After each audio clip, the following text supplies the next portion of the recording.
The Time Machine is a dystopian novel written by H.G Wells, which catapulted him to fame almost overnight. It is one of his most prominent works, and this is what I believe was one of the first written and widely known works that deals with the concept of time travel. It was written in 1895. Since I like to do a little background check on my authors, what was going on in England in 1895? If you said Second Industrial Revolution, then you're absolutely right. By 1895, England was well into the Second Industrial Revolution. This may sound irrelevant right now, but it will all make sense in the end. With this, hey guys, this is Nagda and you are with me. Today we are going through The Time Machine by H.G. Wells. We'll go through the story first and then we will take a deep dive and take a look into themes and concepts. With this in mind, let's go through it. The story follows an unnamed narrator gathered with a couple of other people in the house of someone he calls the time traveler. Here, the time traveler debates about a couple of things like time, space, and the fourth dimension, etc. Then he proceeds to show them a miniature version of Time Machine, whose description I read out for you.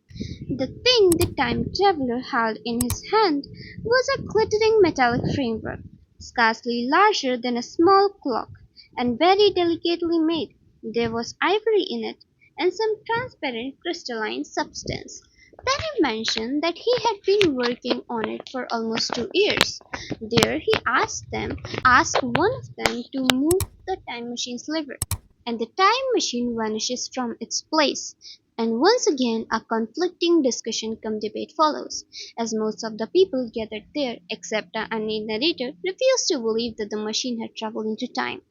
Here the time traveler asked them if they would like to see the time machine itself, whose description I once again read you from the book. How there in the laboratory we beheld a larger edition of the little mechanism, which we had seen vanish from before our eyes. Parts were of nickel, parts of ivory, parts had certainly been filed or sawn out of rock crystal. The thing was generally complete, but the twisted crystalline bars lay unfinished upon the bench. Even after seeing the actual time machine, the people are still not convinced.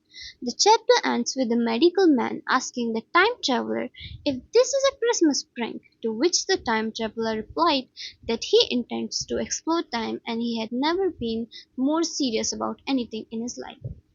Chapter 2 begins with the Chapter 2 begins with the detailed amount by our narrator of how they are all still skeptical about the time traveler and this whole time machine thing, and they try to give their best possible explanation for this supposed prank. But by next Thursday, our narrator is back in the time traveler's house. So, as he arrived late, all the people were already there except one. Yes, the time traveler himself. Once again he got to know that their host had apparently left a note for them, instructing them to lead off with the dinner at 7 if he was not back, and saying that he will explain when he comes. As they all are fuming over whether to start the dinner and where the host had gone, the door of the corridor opened slowly without noise and the time traveler entered. He is not looking good. He was in an amazing plight. His coat was dusty and dirty and smeared with green down the sleeves, his hair disordered, and as it seemed to me clear, either with dust and dirt, or because its color had actually faded. His face was pale, his chin had a brown cut on it, a half-heel cut. His expression was haggard and drawn as by intense suffering, and on top of all he is limping too. He enters the room and they all bombard him with the questions. But the time traveler was like, let me wash and dress up first. And he also tells them to save up some mutton for him. With that, he puts down his glasses and walked over to the staircase too. But there our narrator once again notices that he has nothing on his feet but blood-soaked, stained, tattered socks. Sometime later he comes back and once again when the editor asks him for the story, he refuses and says he wants to eat first. But here our narrator jumps in and asks the time traveler, have you been time traveling? To which he replied, yes. The next chapter this chapter pretty much ends here. From here the main story starts. So by the chapter 3, It starts with the time traveler's account. He tells them that after he showed them the machine last Thursday, he expected to finish it on Friday. But on Friday, after he is almost done with his work, he discovered that one of the nickel bars is exactly 1 inch short and he has to get it remade. So the time machine was not complete until this morning. He did some last minute checkup and sat on the saddle with the starting lever in one hand and stopping one in another. And cut from here we came to the main part. So now the time traveler is time traveling, though he described the process of time traveling as very unpleasant. As the time machine worked, the day and night were like the flapping of black wings. At last, with a twinkling light, the time machine stopped. Once again, in the time traveler's world, from here something dawned upon him, and he began to question like what might have happened to man. What if the humanity is not there anymore? What if the humanity's place was taken by something that is very cruel, that is very unsympathetic, that is very inhumane? What will he do now? He was wondering all this when he heard some voices. Okay, and after the voices, there he saw the first creature. Now let me give you their description in his own words. He was a slight creature, perhaps 4 feet high, clad in a purple tunic girdled at the waist with a leather belt. Sandals or burskins, I could not clearly distinguish which, were on his feet. His legs were bare to the knees, and his head was bare. He struck me as being a very beautiful and graceful creature, but indescribably frail. His flushed face reminded me of a more beautiful kind of consumptive. Okay, so from here, as the description says, he like first encounters these creatures, and he kind of at the sight of them regained his confidence, like he's no longer afraid now. Chapter 4 once again begins with these same creatures. The little creature he had seen came face to face with him and laughed. One more thing he noticed about them, that they spoke in a very liquid, sweet tongue. Let's go through another description of them to get you a better picture. There was nothing in this at all alarming. Indeed, there was something in these pretty little people that inspired confidence, a graceful gentleness, a certain childlike ease. Their hair, which was uniformly curly, came to a sharp end at the neck and the cheek. There was not a faintest suggestion of it on their face, and their ears were singularly minute. The mouths were small, with bright red rather thin lips, and the little chin ran to a point. The eyes were large and mild. This may seem egotism on my part. I fancied even that there was a certain lack of interest that I might expected in them. So, what it appeared to me, and apparently what is true too. So, it turns out these creatures are a little dumb. Not little actually, like they made no effort to communicate with him. Like they were so dumb that they weren't even getting his gesture. Even the time traveler was like, are these creatures dumb? Here we got to know that he is in the year 800 to 1000. And about the creatures, like everything they do confirm that they have an intellect level of a 5-year-old. One more thing he noticed was that the planet is full of flowers, kind of flower he has never seen before. There are many details in between that I can't cover, so we are gonna skip. Cut to, he went with them and they entered a giant hall where between the tables were scattered a large number of cushions. And there they sat on the cushions and they assigned him, the time traveler, one cushion too. Then they began to eat fruit by hand, flinging peel and stalk. One thing that particularly struck him as queer about these creatures was their lack of interest. They had the attention span of a child. They came to him curiously but ran away as fast as a kid abandons their toy on finding another one. So, in the end, he concludes that humanity, once intelligent, sharp, curious, and thriving, must be in its depleting form now. The chapter ends with the time traveler having the notion that these are the creatures left on the earth and living a comfortable life, even without the acting. Chapter 5, as you know, begins with the time traveler returning to the lawn where he left the time machine, but is shocked to see that is the time machine is no longer there. Seeing this, he began to panic. Like, obviously, he frantically runs to the great hall where all the little people were sleeping. He just straight up barges in and causes a lot of chaos and shakes one or two little people. But being as stupid as they are, some laughed, some looked frightened, but none of them understood his question and none of them answered. But soon he calms himself down and assures himself that wherever the machine is, it can't go back in time, since it's pretty hard to operate the lever or something. To him, the possibilities of little people going around hiding the machines were quite strange. Because first of all, they are too frail, like they tire so easily, literally by walking. And second, they're too dumb, so it is unlikely they'll think about shifting the machine. So here too he began to think about positive things, like even if the machine is altogether lost or worse destroyed, he gets to study this strange civilization. But soon after he discovered some strange sloth-like footmark where his machine was, and even the mark of someone dragging the machine to the pedestal. It was a strange kind of pedestal, kind of, kind of a door, but that opened from inside. He suspected that whoever moved the time machine must have dragged it inside this pedestal. But how? This was on him to find out. When two little people came by, he asked them to open it, but they went off as they have received the least possible insult. In short, every little person refused the pedestal topic. Naturally, if they refused to help him, he couldn't do anything. So he began to wander once again and study the civilization. And once more, a thing that struck him that he began to wonder where where the little creatures are getting such fine textiles and sandals if they are slow. In his own words, let me read it once again. I could find no machinery, no appliances of any kind, yet these people were clothed in pleasant fabric that must at times need renewal, and their sandals, though undecorated, were fairly complex specimens of metal work.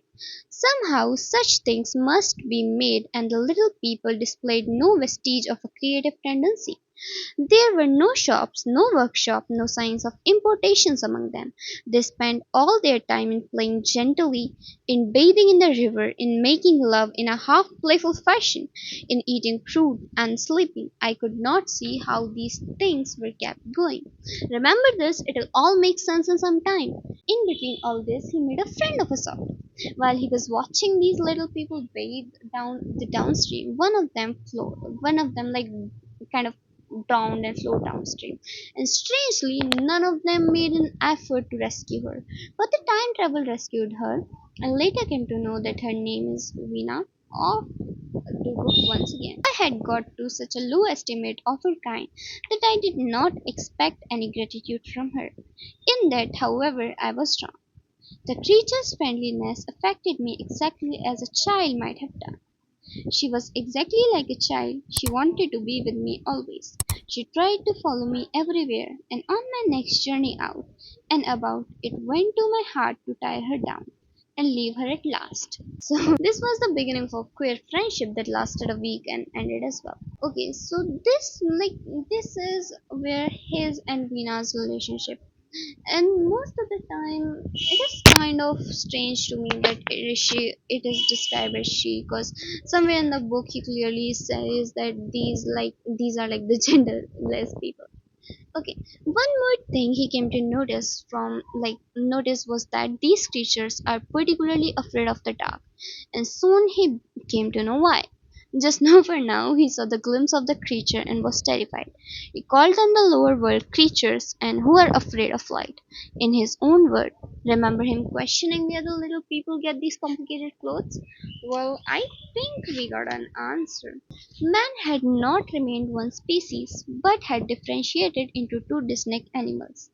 That my graceful children of the upper world were not the sole descendants of our generation.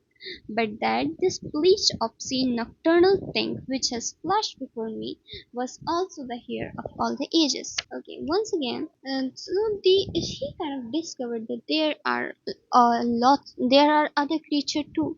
So he kind of he is kind of still shell shocked. So one we are going to like read one more excerpt to like make us understand this more clearly. So in the end, above ground, you must have the haves, pursuing pleasure and comfort and beauty, and below the have-nots, the workers getting continuously adapted to the condition of the labor. The great triumph of humanity I had dreamed of took a different shape in my mind. It had been no such triumph of moral education and general cooperation as I had imagined. Instead, I saw real aristocracy, with a perfect science and working to a logical conclusion and the industrial system of this day. Its triumph had not been simply a triumph over nature, but a triumph over nature and his own fellow man. So this is what he kind of discovered, and he was flabbergasted to be very honest. And there we got the first name, the two perfect first name of like these strange being, the that he's calling now the underworlders and overworlders. But once again, I'm going to read the excerpt, and because this paragraph has their names. The too perfect security of the upper worlders had led them to slow movement of degeneration, to a general dwindling in size, strength, and intelligence, that I could clearly see enough already. What had happened to the undergrounders I did not yet suspect. But from what I had seen of the Morlocks, that by the by was the name by which these creatures were called, I could imagine that the modification of the human type was even far more profound than among the alloy, the beautiful race I already know. So with that, there comes the doubt. Then comes the troublesome doubt. Why had the Morlocks taken his time machine? For he was sure that it was they who had taken it. Why too, if the alloys were masters, since they are the aristocracies, could they not restore the machine for him? And why were they so afraid of the dark? This chapter ends with him asking the same question to Veena, getting no answers. Instead, Veena started crying. So this was the first half of the book. From here, I'm going to increase the speed a little so it doesn't sound like a stretch. So the main event of chapter 6 is him going down the well where Morlocks supposedly reside. Okay, and I'm once again going to read the descriptions for you. I do not know how long I lay. I was roused by a soft hand touching my face. Starting up in the darkness, I snatched up at my matches and hastily striking one, I saw three stooping white creatures similar to the one I had seen above the ground, in the ruin, hastily retreating before the light, living as they did in what appeared to me an impenetrable darkness. Their eyes were abnormally large and sensitive, just as are the pupils of the abysmal fishes, and they reflected the light in the same way. I had no doubt that they could see me in that rayless obscurity, and they did not seem to have any fear of me apart from the light. But so soon as I struck a match in order to see them, they fled incontinently, vanishing into dark gutters and tunnels, from which their eyes glared at me. He tried to call out to them, but was unable to, since their language was different that of the upper worlders. In all this chaos happening, he still noticed one more thing. The place by and by was very stuffily oppressive, and the faint tears of freshly shed blood was in the air. Some way down the central vistas was a little table of white metal laid with some seemed a meal. The Morlocks at any rate were carnivores. Keep this meat thing in your mind too. Even at that time he was wondering that what large animal could have survived to furnish the red joint that he saw. Like how what is the animal? The Morlocks were on him from all the sides, clutching him, examining him. But remember, what are the Morlocks afraid of? Light. The time traveler has a matchbox in his pocket, but he wasted most of them in amusing the upper worlders, and there are only four matchsticks left in the box. But he somehow managed to escape from the wall, and at that time. So in the next chapter, I think it is what is chapter 7 or 8. My man is back from the world after a near death experience. So he's back with his theories and now he understands the fear of the upper world people to some degree. Remember the fifth chapter? He made a hypothesis and assumed the upper world people are the masters. He had some reforms to make now. The upper world people might once have been the favored aristocracy and the Murlocs their mechanical servants. But that had long since passed away. The two species that had resulted from the evolution of man were or sliding down towards or had already arrived at an altogether new relationship. The alloy, like the kings, had decayed to a more beautiful futility. They still possess the earth on sufferance, since the Morlock subterranean for imminent generation had come at last to find the daylit surface intolerable. And the Morlocks made their garments, I inferred, and maintaining them in their habitual needs, perhaps through the survival of an old habit of service. They did it as a standing horse paws with his foot or a man enjoying killing animals.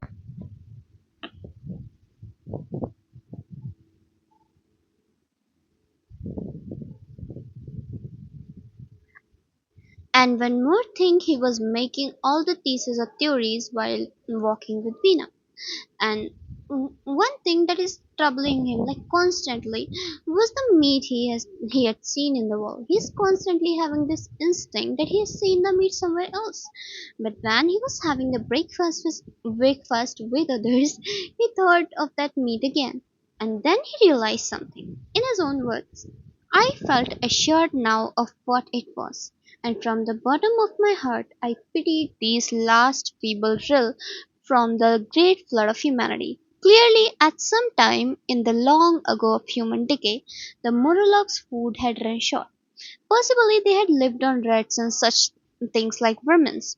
Even now, man is far less discriminating and exclusive in his food than he was, far less than any monkey. His prejudice against the human flesh is no deep seated instinct, and so these human sons of mans, I try to look at the thing in the scientific spirit. They were less human and more remote than our cannibal ancestors of 3 or 4 thousand years ago, and our intelligence that would have made the state of things a torment have gone. These alloy were mud-fated kettles, which the ant-like Marlocks preserved and preyed upon, probably saw to the breeding of. He tried to preserve himself from the horror that had dawned upon him. He tried to like give all types of excuses, but this was like kind of impossible for him. One more thing, however great their intellectual degradation is, the alloy had kept too much of their human form, not to claim his sympathy, but to make him a sharer in their degradation and their fear. So the Morlocks are eating alloys, like once their own kind, they're kind of eating their own kinds, and it is a form of cannibalism, but at the same time it is not. It is a sign of moral degradation, it is a sign of like degradation of the humanity. It is one way to say that they are no longer humans, they are a mere shell of that humanity. Okay. So the upcoming chapter uh, before the upcoming chapter, let's end this. At the end of this chapter, he decided to retrieve his time machine from the Murlocs because he thought that the Murlocs too were not strong enough to bring it far away, and he basically decided to escape this place. And he had resolved to bring Veena with him in his own time.